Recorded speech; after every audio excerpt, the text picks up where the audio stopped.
Alhamdulillah wassalatu wassalamu ala Rasulillah wa ala alihi wa sahbihi wa man walah. Amma ba'd.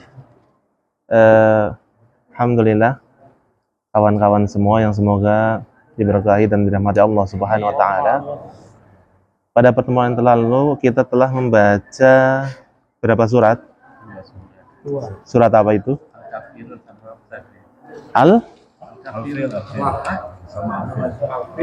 Al-Fil sama Quraisy. Ada yang masih ingat nggak kemarin tentang Quraisy? Quraisy ya. Itu Quraisy itu artinya apa? Jadi Quraisy itu nama kabilah ya. Kabilah di mana Nabi kita Muhammad SAW dilahirkan. Karena Quraisy itu salah satu nama dari kakek Nabi, leluhur Nabi. Terus Quraisy itu maknanya ada beberapa makna. Kemarin kita sebutkan 3 ya. Pertama bermakna takorush. Takorush artinya apa? Keterhimpunan. Kenapa dikatakan takorush? Berasal dari kata takorush, yaitu keterhimpunan. Karena mereka tadinya itu berpencar. Kemudian berkumpul lagi. Bersatu, berhimpun. Yang pertama. Yang kedua, dia berasal dari kata korosya, yang artinya apa? Berusaha. Karena orang Quraisy itu terkenal dengan sifatnya senang berusaha ulet, mencari orang-orang yang butuh, kemudian dibantu, gitu. Dan yang terakhir berasal dari makna kirsh, yaitu ikan hiu, sebagai lambang kekuatan. Karena orang-orang Quraisy itu terkenal kekuatannya. Itu Quraisy. Kemudian ilaf. Ilaf artinya apa? Ilaf artinya apa? Itu kan di Al-Quran ada. Ada terjemahannya enggak? Enggak ada terjemahannya. Kebiasaan orang-orang Quraisy. Ilaf artinya apa? Kebiasaan. Kebiasaan apa? Berdagang. Dalam kegiatan rihlah untuk berdagang, yang mana ini disebutkan di ayat kedua. Li'ila fi Quraisy. Li'ila fi Quraisy ila fi rihlah. Berdagang. Kemana? Syam dan Yaman. Nah, kemudian di ayat berikutnya falya'budu rabb hadzal bait, hendaklah mereka menyembah Rob dari bait ini. Jadi jangan menyembah Ka'bahnya. Jadi yang disembah siapa? Robnya Ka'bah, itu Allah Subhanahu wa taala. Kenapa kok mereka harus menyembah? Sebabnya banyak ya, Cuma di antara sebab tersebut adalah alladzi at'amahum min ju'. Karena Allah telah memberikan mereka makanan yang bisa mengenyangkan mereka dari rasa lapar. Ini sebuah nikmat yang luar biasa. Wa amanahum min khauf, dan memberikan mereka rasa aman dari ketakutan. Kemudian setelahnya ada surat Al-Fil, gajah. Antum pernah dengar cerita Nabi palsu nggak di zaman Nabi Muhammad SAW? Musailamah al-Kadzdzab. Dari mana itu? Dari Yamamah. Pertempuran Yamamah ya. Antum tahu nggak Yamamah itu dari mana? Jordan. Iya tah? Iya. Yamamah di sini juga ada. Namanya Yamamah yang disumpah itu. Kalau perang Yamamah kan ada tuh di sana ya. Tahu Wadi apa? Hanifah. Iya. Lah itu dari situ. Di situ? Yang di aslinya berarti. Hah? Hadi Hanifah yang Iya. Itu panjang. Kemarin saya diceritain oleh dosen saya ketika membahas sedikit tentang sakofah ya. Tentang sakofah bahasa Arab, di antaranya beliau menyebutkan tentang Musailamah ini. Tentang pertempuran Yamamah.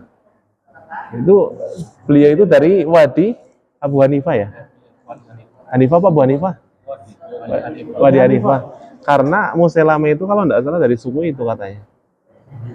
Yang bilang dosen kami. Saya malah baru pertama kali dengar itu. Oh, ternyata di situ toh di Riyadh. Masya Allah. Nah, itu juga Musailamah kan nabi palsu. Di itu nabi kan di antara mukjizatnya apa? Al-Quran. Di antara tanda kenabian apa diberikan wahyu. Musailamah kan mengklaim dirinya adalah nabi. Terus ditanya punya enggak wahyu itu? Oh, punya. Ternyata apa? Di antara wahyunya itu surat Al-Fil. Tapi bunyinya gimana? Bukan kayak gini. Bunyinya Al-Fil, Mal-Fil. Wa adraka mal-fil. Udunuhu kabir, anfuhu tawil. Cuman anak kecil mah bisa ya. Ngapain gitu? Hanya sekedar ngomong toh, gajah, apa itu gajah? Kalian tahu nggak gajah itu apa? Itu kupingnya besar, hidungnya panjang. Ayat macam apa itu? Ya, berusaha untuk Waalaikumsalam untuk membuat tandingan, malah apa? Izin, beliau lagi ada udzur. Itu sedikit tentang surat Al-Filnya Musailamah Al-Kadzdzab.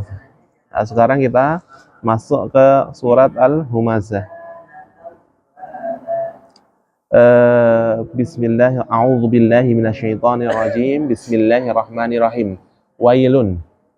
Wailun. Kalau ada kata wailun dalam Al-Quran, itu ada beberapa tafsiran ya. Pertama itu doa keburukan. Ya, wailun, kalau diterjemah itu celaka. Itu doa keburukan, celaka. Celakalah ya. Ada tafsiran yang lain, wailun itu salah satu lembah di neraka. Ya, salah satu lembah di neraka untuk menyiksa orang yang terancam dengan wail ini. Jadi bisa itu doa keburukan. Semuanya bermakna negatif. Na'udzubillahi min dzalik.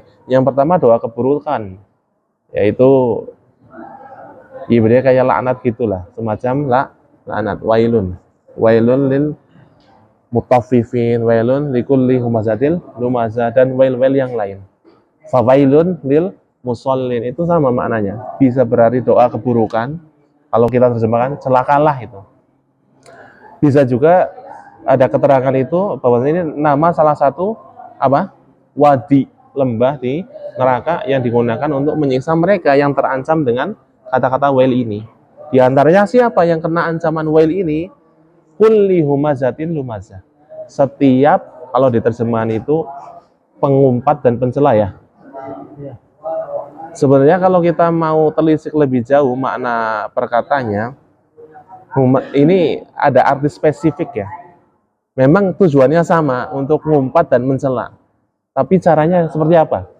Kalau humazah ini lebih ke kayak isyarat, mencela dengan isyarat. Di antaranya dengan isyarat apa? Mata. Ya, tahulah ya isyarat dengan mencela dengan mata ya. Apa biasa? Gimana? Ada yang bisa? Ini. Kalau enggak,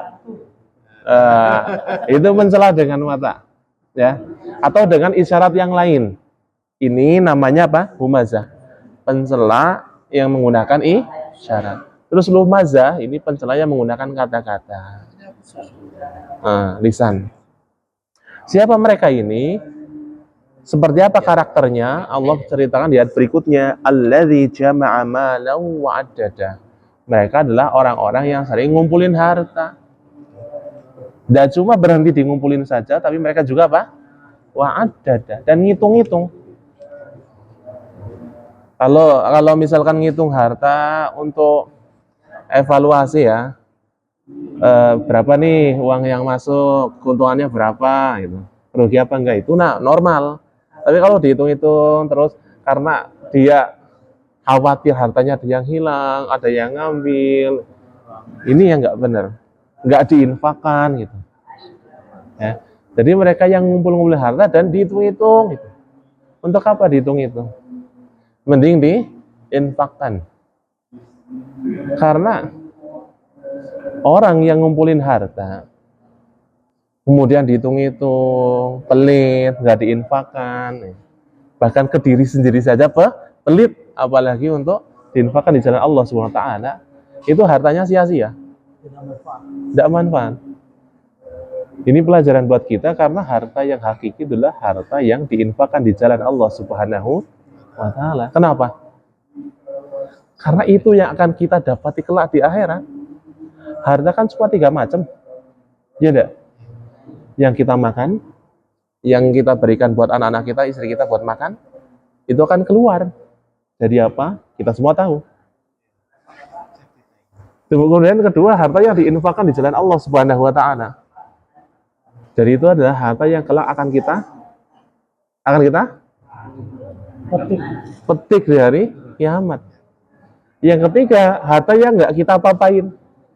Kita meninggal, udah nggak bisa jadi punya kita. Jadi punya siapa? Ahli waris. Kalau kita memang benar-benar cinta harta kita, ya udah infakkan. Iya. Itu. Jadi karakter para pencela itu adalah mereka yang sering apa? Ngumpulin harta dan dihitung-hitung. Dan ini perbedaan antara harta dan ilmu ya. Kalau kita menghabiskan diri kita, waktu kita, usaha kita, tenaga kita, harta kita untuk mencari ilmu, kita dapat ilmu, maka ilmu itu akan menjaga kita. Ada kalau kita berusaha karena untuk mendapatkan harta, kebalik, yang ada apa? Kita yang jadi satpamnya harta kita. Ini perbedaan dari harta dan ilmu. Kalau kita mencari ilmu, dapat ilmu, ilmu itu akan menjaga diri kita. Ilmu itu akan menjaga pemiliknya. Tapi kalau mencari harta, kita yang disibukkan untuk menjaga harta. Oke. Yahsabu anna malahu akhladah. Yahsabu, mereka mengira bahwasanya harta-harta mereka itu akan menjadikan mereka kekal. Orang-orang yang seperti ini berpikir bahwasanya harta yang mereka kumpulkan itu akan mengekalkan diri mereka. Kalla, ini bantahan telak. Tidak demikian. Sekali-kali tidak. La yumbadanna fil hutamah. Waalaikumsalam. Mereka kelak akan diapakan? Jazakumullah khairan. Dilempar ya, diseret, dilarak, dilempar fil hutamah, ke dalam hutamah.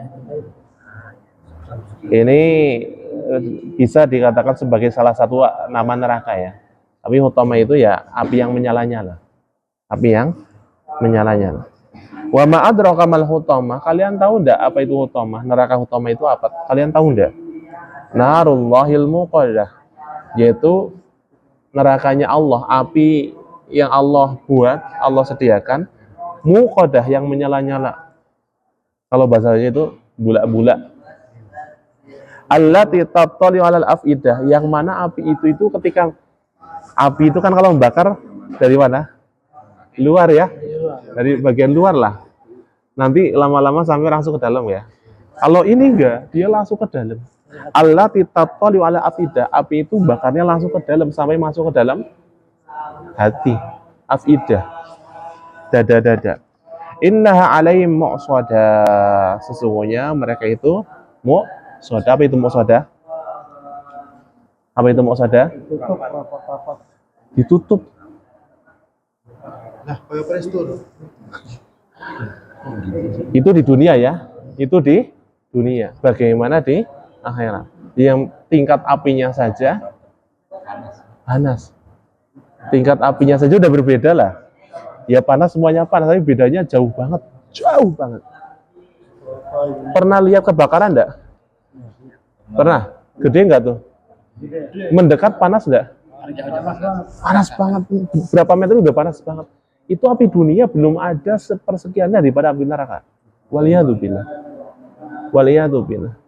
Makanya sebenarnya kalau kita mau benar-benar berpikir untuk bisa menjaga diri kita, untuk benar-benar kita enggak bisa mengerem diri kita, enggak terjatuh kepada kemaksiatan. Itu sebenarnya banyak di sekitar kita cara-cara untuk ngerem. Cuman ya kadang-kadang kita yang abai. Kadang-kadang kita yang enggak mau. Fi amadim mumaddadah. Mereka di tiang-tiang diapakan mumaddadah. Diapakan? Diikat. Diikat di tiang-tiang, ditutup, dikunci, apinya bulat-bulat masuk sampai ke dalam dada. Wal'iyadu billah. Na'udzu billahi min dzalik. Sekarang kita akan masuk ke dalam surat Al-Humazah. A'udzu billahi minasyaitonir rajim. Bismillahirrahmanirrahim. Wailul likulli humazatil lumazah alladzi jama'a malan wa 'addadah yahsabu anna malahu akhladah kalla layunbadanna fil hutamah wa ma adraka mal hutamah narullahil muqadah allati tattali'u 'alal afidah innaha 'alaihim muqsadah fi 'amadin mumaddadah. Ayat pertama ada hukum apa di situ? Idgham 3 dan semuanya idgham bila gunnah. Maaf, bukan 3. Berapa? 2. Ada di wailul li dan humazatil lu. Wailul li kulli. Kemudian perhatikan tasydid di huruf lam. Di situ ada nabernya wailul li kulli. Wailul li kulli. Alladzi jama'a malau. Alladzi ada apa di sini? Matafi'i jama'a ma apa ini? Matafi'i lau idgham bihuna wa 'addadah. Yahsabu an apa ini? Cara bacanya gimana? Berapa? 2 harokat. Ma apa ini? Matafi'i lahu apa ayo? Matsilah apa? Matsilah tawilah. Matsilah itu mad yang terjadi pada huruf ha, yang mana hanya adalah ha domir. Tahu domir ya? Kata ganti untuk huwa, lahu untuknya. Jadi untuk ha saja ini, ha yang huwa. Dengan syarat sebelumnya adalah huruf berharokat. Kalau sebelumnya huruf mati, dia pendek, enggak mad. Oke? Nah, mad silah ini lihat setelahnya ada hamzah enggak? Kalau enggak ada hamzah, ya dia 2 harokat, namanya mad silah qasirah. Kalau ada hamzah, namanya mad silah tawilah, panjang dia. Kayak mad jaiz munfasil panjangnya. Ya, atau kayak mad wajib. Jadi kalau untuk mad silah tawilah ya wajib panjang. Kalau kita menggunakan yang panjang, panjang. 6. Akhlada normal, kalla apa ini? Mad tabi'i ada tasydid. Layum apa ini? Iqlab. Kenapa iqlab? Nun mati ketemu huruf buah. Mana nun matinya? Nggak ada sukunnya ya? Ada sukunnya enggak? Inilah, semakin kesini kita semakin dimudahkan. Entah itu dalam Al-Quran, entah itu dalam bahasa Arab. Kalau dulu boro-boro kayak gini ya, titik aja nggak ada kok. Titik aja nggak ada. Kalau sekarang udah ada titiknya, udah ada harokan, nggak cuma di situ. Kita dimudahkan dengan tanda-tanda hukum tajwid. Dengan tanda-tanda hukum tajwid. Ini harusnya nun biasa, tapi untuk memudahkan kita agar bacanya layum itu sukunnya dibuang diganti huruf mim. Semakin kini kita semakin dimanjakan. Ini untuk tujuan memudahkan. Tapi di sisi lain juga ada kekurangannya apa? sebagian orang jadi kurang perhatian tentang hukum asalnya. Kalau dikasih kosongan nggak bisa dia. Ya, jadi skillnya itu kayak kurang hidup, ilmunya jadi kurang mantep. Sama kayak kalau kita baca kitab-kitab, harusnya gundul tapi diharokati, bacanya enjoy aja. Coba deh kalau harokatnya buang, apa yang terjadi? Blab-blab. Ya, karena kita udah dimudahkan. Karena kita udah dimudahkan. Layum badan apa ini? Gunnah. Fil hutamah wa ma apa ini? Wa ma apa ini? Idgham. Wa ma mad jaiz munfasil. Kenapa mad jaiz? Karena ada juga di atas. Juga. Ya, ini juga kemudahan. Ini juga kemudahan. Buat ini adalah mad jaiz. Ya kita harus tahu asalnya karena mad tobi ketemu dengan hamzah pada lafaz yang berbeza. Adra apa ini? Ada. Ini qalqalah sughra karena berada di tengah ayat. Adra ra apa ini ra? Mad tobi malhutamah enggak ada nar. Mad tobi narullahil muqadah. Matabi'i allati tattali'u 'alal af'idah innaha matabi'i 'alaihim apa? Idgham mimi atau bisa mutamasilan atau mislen. Jadi khusus untuk mim bisa kita hukumi dua ya. Bisa mimi, bisa mislen atau mutamasilan, sami mawon. Muqsadah, jangan sampai dihilangkan hamzanya. Muqsadah fi amadim apa ini? Idgham bi gunnah mumaddadah. Nah, sekarang kita baca bareng dulu ya. A'udzu billahi minasy syaithanir rajim. أعوذ بالله من الشيطان الرجيم بسم الله الرحمن الرحيم بسم الله الرحمن الرحيم ويل لكل همزة لمزة ويل لكل همزة لمزة. Untuk jadi hati-hati, linya pendek. Dan wailul likulli humazatil lumazah. Pendek. Langsung aja disambung. Wailul likulli humazatil lumazah. Alladzi jama'a malan wa 'addadah.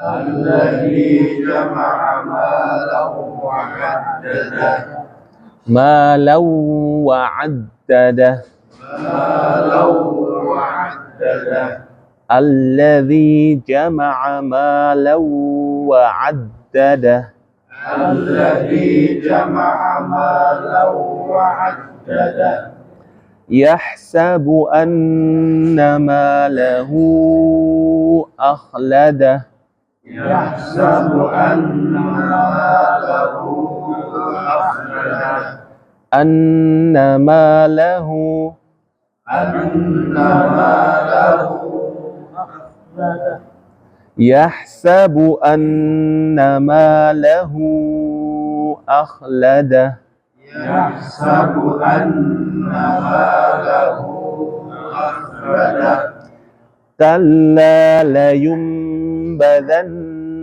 في الحطمة كلا لينبذن في الحطمة لينبذن لينبذن كلا لينبذن في الحطمة كلا لينبذن في الحطمة وما أدراك ما الحطمة وما أدراك ما الحطمة وما أدراك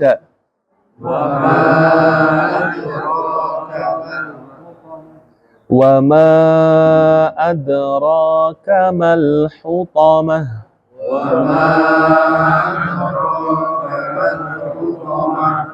نار الله الموقدة نار الله الموقدة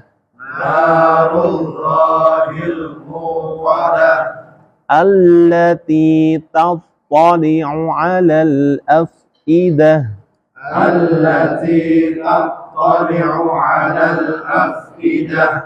التي تطلع على الأفئدة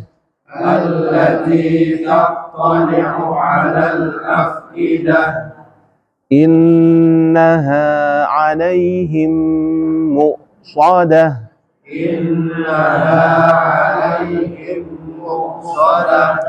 إنها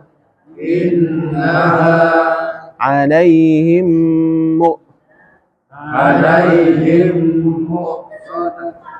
عليهم عليهم إنها عليهم مؤصدة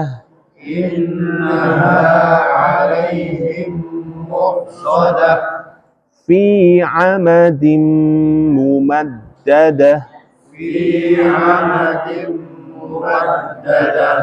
عمد في عمد ممددة عمد في عمد ممددة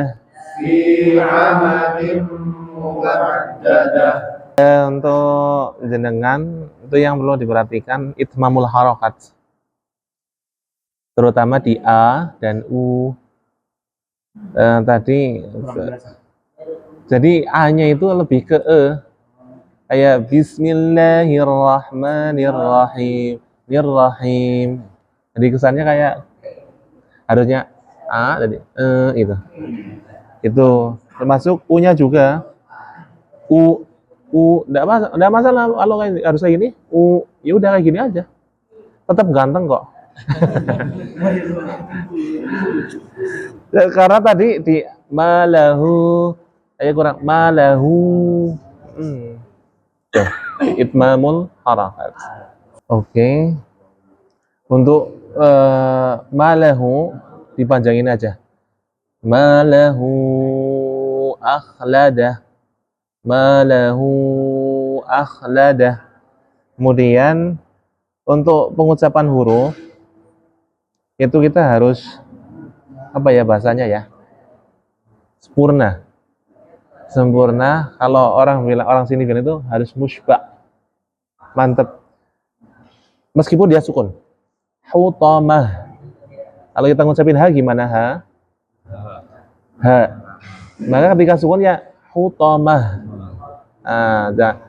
Kadang-kadang kalau huruf itu sukun, kita jadi kurang menyempurnakan mengucapannya hutamah gitu. Hutamah. Ya tetap aja hutamah. Wa ma adraka mal hutamah. Seperti itu. Coba ayat kedua dibaca lagi, Pak. Alladzi jama'a malahu wa 'addada wa 'addada.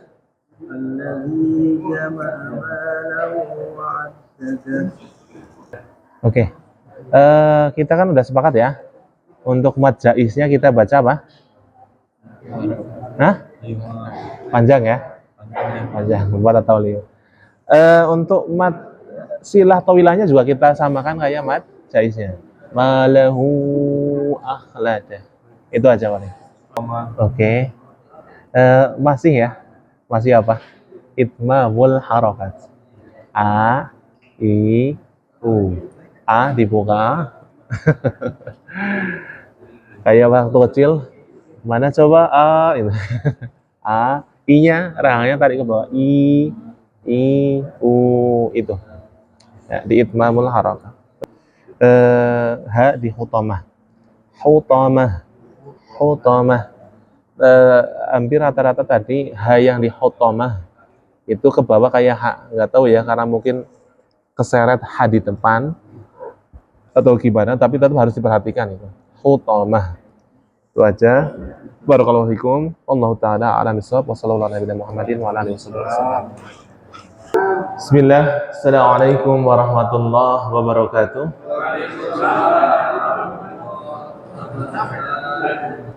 Alhamdulillah wassalatu wassalamu ala Rasulillah wa ala alihi wa sahbihi wa man walah, amma ba'd. Hadirin yang semoga dimuliakan Allah Subhanahu wa taala. Kita lanjut lagi pembahasan kita tentang makharijul huruf. Yang sebelumnya kita selesai dari makhraj lam, ra, lam, nun dan ra. Lam, nun dan ra. Sebelum kita lanjut ke makhraj berikutnya, siapa yang bisa menyebutkan di mana makhraj atau tempat keluarnya huruf ra?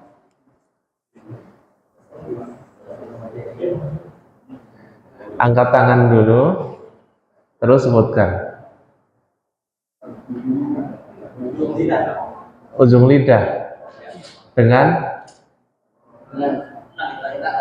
langit-langit. Saya menyebutnya kemarin langit-langit.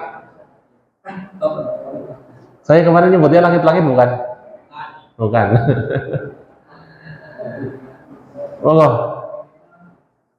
iya Pak.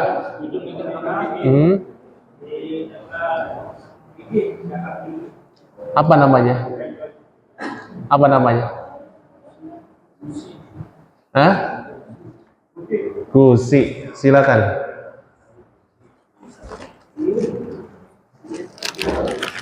Door prize. Ro itu ujung lidah dengan gusi. Gusi depan. Atas ya, bukan pertemuan, atas. Gusi atas. Ro. Ro.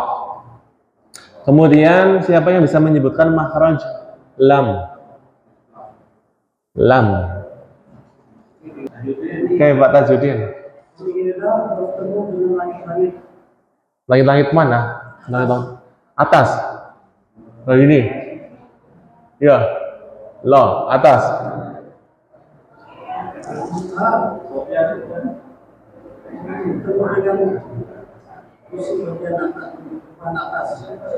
Gusi apa langit-langit? Langit-langit bagian depan. Langit-langit bagian depan. Iya, betul. Silakan. Untuk jadi perhatian untuk lam, itu ujungnya bukan sekedar di ujung ya, tapi ujung bagian tepi juga kanan kiri. Kalau lam dan ro memang dia ujungnya saja. Nun dan ro dia memang ujungnya. Tapi kalau lam itu dia dari pinggir bagian depan. Dari pinggir bagian depan. Tapi kalau untuk nun dan ro dia memang ujungnya saja. Oke, ini yang menjadikan perbedaan antara lam, nun dan ro. Kalau lam itu dari tepi lidah bagian depan. Ini areanya nih. Dari tepi bagian depan. Kalau nun dan ro dia dari ujung saja. Sekarang kita masuk ke makhraj berikutnya, yaitu makhraj ujung lidah bertemu dengan gigi seri. Kita masuk ke makhraj huruf ta, dal, dan ta. Silakan dibuka halaman 12. Ujung lidah bertemu dengan gigi seri bagian dalam. Untuk makhraj ini juga terbagi menjadi 3 bagian. Ujung lidah bertemu dengan gigi seri bagian dalam, itu ada 3 bagian makhraj. Yang pertama adalah ujung lidah bertemu dengan pangkal gigi seri atas. Gigi seri atas mana? Ini yang 2 di depan sendiri. Cari pangkalnya. Pangkal itu pertemuan gigi seri dengan gusi, tempat tumbuh. Nah, ujung lidah ditempelkan ke situ, ditempelkan ke pangkal gigi seri atas. Ujung lidah dengan pangkal gigi seri atas. Keluar huruf apa saja? Ada 3. Ada po, da, dan ta. Po, dal, dan ta. Silakan lihat gambarnya. Ada gambarnya enggak? Perhatikan perbedaan makhraj ta, da dengan po. Keluarnya dari tempat yang sama, tapi di sini dibagi menjadi 2. Ta dengan da, kemudian to. Bedanya apa? Di posisi lidahnya. Kalau ta dan da itu lidahnya datar, jadi dia bunyinya a, ta, da. Untuk to, lidahnya itu diangkat, jadi tebel. Sebenarnya to, kalau dia lidahnya tidak diangkat itu bunyinya kayak ta. Hanya saja to memang ada sifat lain, yaitu qalqalah. Jadi kalau po ini, po, lidahnya kita datarkan, dia jadi ta. Ini bedanya to antara to dengan apa? Dal dan ta. Semuanya di ujung lidah dengan pangkal gigi seri atas. Kalau dal dan ta kayak gini. Kalau to kayak gini. Lidahnya diangkat. To. Po. Po. Ti. Tu. Po. Ti. Tu. Po. Ti. Tu. Suara po ini suara tebel. Bukan karena o. To. Po. Ti. Tu. Kemudian to ketika sukun dia ada qalqalah. Alpo. Alpo. Alpo. Alpo. Popi tu bapo. Popi tu bapo. Putong tani tatana minal mutani mati tong tani ta. 1, 2, 3.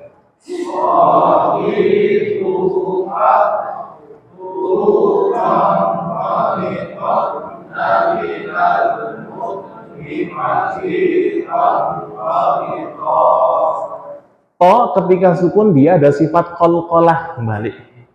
Bato, bato, bato. Coba, bato, bato, bato. Jadi dia enggak bab, tidak seperti itu. Bab, karena dia anginnya itu kekunci bab, maka balik bato, bato, bato. Coba sekali lagi. Popi tu bato.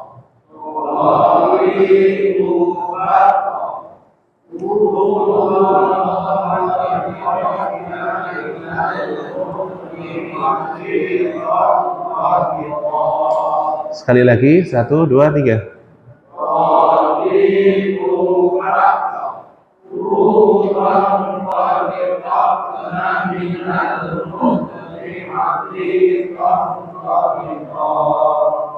Ya, baik, mungkin itu saja yang kita praktekkan untuk makhrajnya pada kesempatan kali ini, yaitu huruf to. Di mana tempat keluarnya? Ada yang bisa menjawab? Tunjuk jari.